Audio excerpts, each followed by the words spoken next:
weltare ɓiɓɓe fulɓe andu diine maɗa fedde heblo sukaɓe afrique takkusana yoni to yeri male duunde fajara wompu base ko on waktu yoni ha to dala he kañum e liki seyba gorgol ene jeeya e gardidi kabaruji men to leydi Maroc ma en kal ko fate san mo 2018 to leydi France ha to Espagne ma en jabbo musidɗo men Bouye Sow to leydi Angleterre ma en jabbo musidɗo men Issa Camara.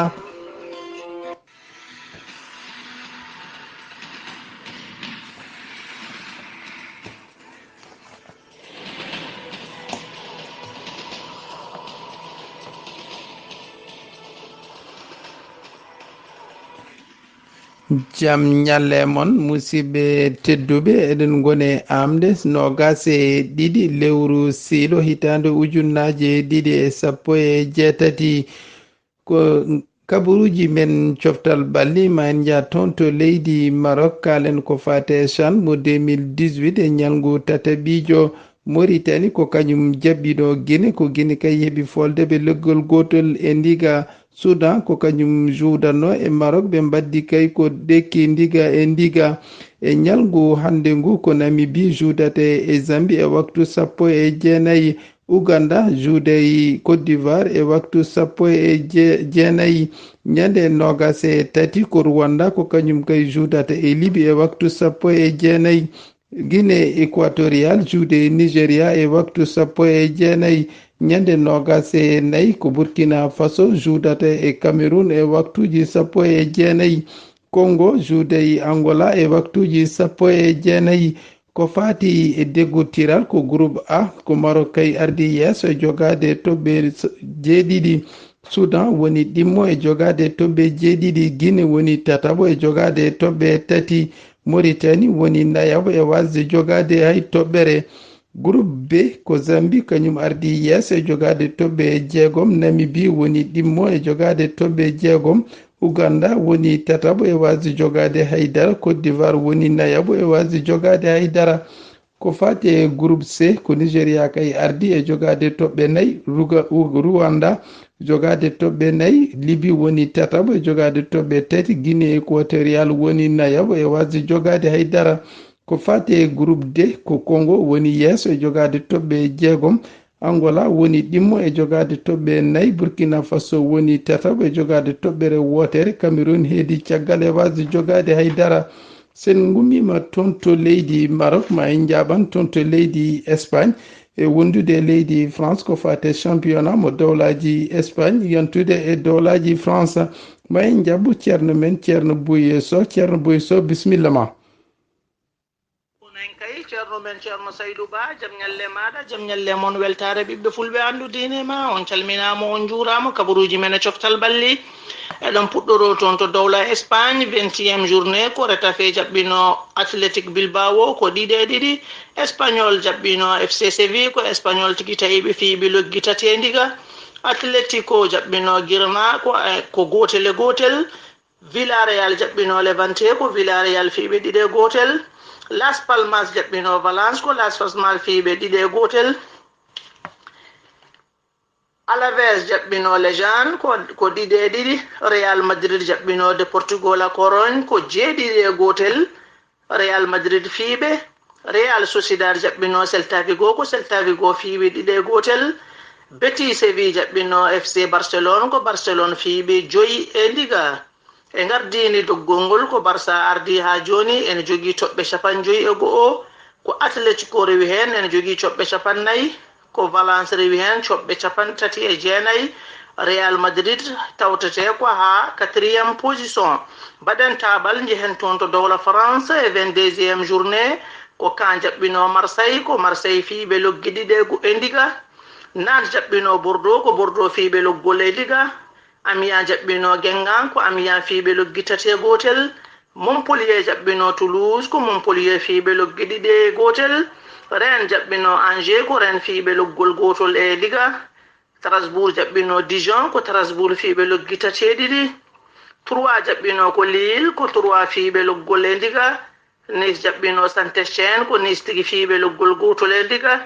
Monaco jaɓɓino Metz ko Monaco fiiɓe loggitate gotel. Lyon jaɓɓino Paris Saint-Germain ko Lyon fiiɓe loggiɗiɗe gotel. E gardini doggol ngol ko Paris woni yeeso ha joni en jogui toɓɓe 56. Lyon rewi hen en jogui toɓɓe 46. Marseille ari 3e position en jogui toɓɓe 47 ko ɗum ɗo wonno ko to ganduɗen men e kabaruji men e coftal ɓalli. Saydou Ba a vous l'antenne. Seydi Sow a jarama ma en jaa toon to leydi Angleterre jabboɗen musidɗo men Issa Camara bisimilla ma. Allah jarama ceerno Seydou Abouba kabaruji men coftal ɓalli toon to dow Angleterre eɗen gardine kabaruji ɗi e affaire transfert uji toon to Angleterre hakkunde Manchester United e Arsenal haɓe toujours haɓe diskita hakkunde mabɓe no codirte o joueur silien biyeteɗo Alexis Sanchez. Arsenal ne ƴeewan heɓde hen joueur so tawi ko Luke Shaw walla ko Emre Mkhitaryan mo Armini kono noon ha joni ɓe pamodirani kono noon ene ɗamina ma gas ɗo e altini so Allah lamɗo jaaɓi 24e journée de Premier League ko Brighton jabbino Chelsea ko Chelsea tawi ɓe lappi ɓe 4-0. Arsenal jabbino Crystal Palace ko Arsenal foli ɓe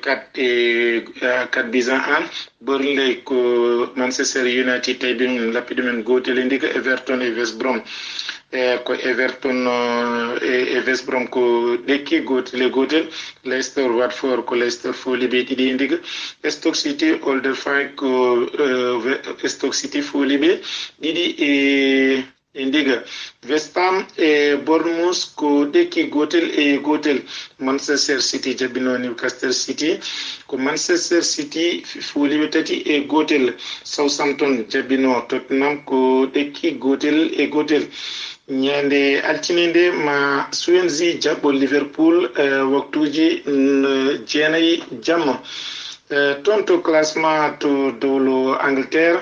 woni toon ko Manchester City woni toon ene jogii toɓɓe 65 rewe mabɓe ko United. Manchester United mo José Mourinho jogii toɓɓe 53. Chelsea rewi hen ene jogii toɓɓe 50. rewi mabɓe ko Liverpool ene jogii toɓɓe 97. Tottenham e Arsenal ndewi caggal mabɓe. Classement des meilleurs buteurs en Angleterre woni toon ko Sergio Harry Kane ene jogii 21 rewi makko ko Mohamed Salah mo soa joude toon to Liverpool ene jogii biwuji 18. ko Sergio Aguero ari tatabo ene jogii biwuji 16. Seydi Camara ceerno Issa Camara sen gummima toon to leydi Angleterre ma en jaɓanen toon to leydi Italie ko faare ñalngu 21 mo série A mo dowlaji Italie. Inter Milan ko kañum jaɓɓino AS Rome ɓe mbaddi ko ɗekki gotel e gotel. Cagliani ko kañum jaɓɓino oɗo équipe biyeteɗo Milan AC ko Milan AC kay heeɓi folde ɓe dingiral mabɓe loggi ɗiɗi e ndiga. toon to leydi Italie ha joni keddorɗen e ñalngu 21 ko Boulogne kañum jaɓɓino Benevento ko Benevento kay fola loggi tati e ndiga. Udinese ko kañum jaɓɓino Ferrara ko Ferrara kay e Udinese mbaddi ko ɗekki gotel e gotel. Lazio Rome ko kañum jaɓɓino Chievo Vérone ko Lazio Rome kay foliɓe loggi 5 e gotel. Sassuolo ko kañum jaɓɓino Torino ɓe mbaddi ko ɗekki gotel e gotel. Genève ko kañum jaɓɓino Fiorentina ko Venez kay fiiɓe loggi tati e gotel. Hellas Verona ko kañum jaɓɓino Crotone ko Crotone kay foliɓe dingiral mabɓe loggi tati e ndiga. Bergame ko kañum jaɓɓino Naples ko Naples kay foliɓe galle mabɓe loggel gotel e ndiga. e ñalngu hannde ngu Juventus ene jaɓɓo Gioia ko kay e waktuji nogas e hoccomaji 45 ko fate deggotiral mo série A mo dowlaji Italie e ñalngu nogas e goɓiji ko Naples kay ardi yesso jogade toɓɓe 54. Inter Milan ko kañum Juventus de Turin ko kañum woni ɗimmo e jogade toɓɓe 50. Lazio Rome ko kañum woni tataɓo jogade toɓɓe capannayyi e tati. Inter Milan ko kañum woni nayaɓo jogade toɓɓe capannayyi e tati. AS Rome ko kañum woni joyaɓo e jogade toɓɓe capanɗe nayyi. Sen gummima toon to leydi Italie ma en jaɓan toon to leydi Allemagne jaɓɓuɗen ceerno men ceerno Gueladio Sow. Ceerno Gueladio Sow bisimilla ma.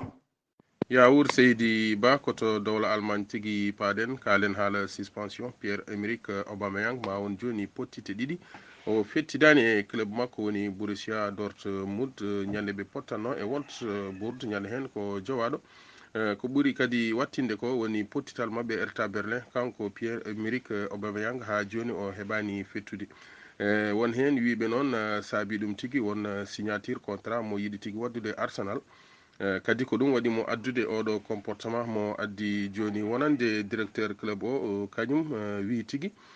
saabi oɗo comportement ko retard walla nguɗo yowgu ko retard entraînement ji ko ɗum saabi o yowa ko wawi wonde hen foof kam club o holliti wonde so tawi ko yaade o yiɗi walla heddade o yiɗi kala club kam mbawɗo sohlude Pierre-Emerick Aubameyang mo dowla Gabon ma yaltin tigi fodde 70 millions e koppareje euro ngam tigi o wawa ummade oɗon club jahan ñande ñalawma 19 juncuɗi e deggutiral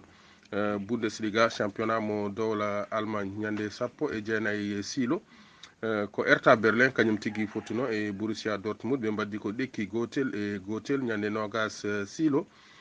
Borussia Mönchengladbach ko kañum tigi jabbino Augsburg ɓe mbaddi ko loggi ɗiɗi e ɓolum ko Borussia fiɓe loggi ɗiɗi Fribourg ko kañum tigi jabbino Leipzig ko Fribourg fiɓe loggi ɗiɗi e gotel Hoffenheim ko kañum tigi jabbino Bayer Leverkusen ko Bayer Leverkusen fiɓe e nder galle mabɓe loggi nayyi e gotel Mainz 05 ko kañum tigi jabbino Stuttgart ko Mainz fiɓe loggi tati e ɗiɗi Wolfsburg ko kañum tigi jabbino Frankfurt ko Frankfurt fiɓe loggi tati e gotel e nder galle mabɓe Hamburg ko kañum tigi jabbino Cologne fiɓe loggi ɗiɗi e ɓolum e nder galle mabɓe ñande 22 silo ujunnaje ɗiɗi e 17 Bayern Munich ko kañum tigi jabbino Werder de Brême ko Bayern fiɓe loggi nayyi e ɗiɗi Schalke 04 ko kañum tigi jabbino Hanovre 96 ɓe mbaddi ko ɗekki gotel ngaren e deggutiral ngal Seydi Ba ha joni ko Bayern Munich ko kañum tigi ardi deggutiral championnat mo dowla Allemagne ene jogui toɓɓe 49 rewi hen ko Bayern Leverkusen ɓe ganduɗa wonde ko kamɓe tigi gonno e 5e place ɓe kebti tigi place ɗiɗaɓo eɓe jogui toɓɓe 30 e go Schalke 04 ha joni to wonno ɗo woni kamɓe goni tataɓo ha joni ɓe jogui toɓɓe 30 e go Leipzig wonnoɓe tigi ɗiɗaɓo e classement o ɓe garti tigi place nayaɓo eɓe jogui toɓɓe 30 e go Borussia Mönchengladbach ko kañum tigi woni place joɓe ene jogui toɓɓe 57 Seydi Ba ko ɗum tigi woni ko tungol nden ko fati e championnat mo dowla Allemagne.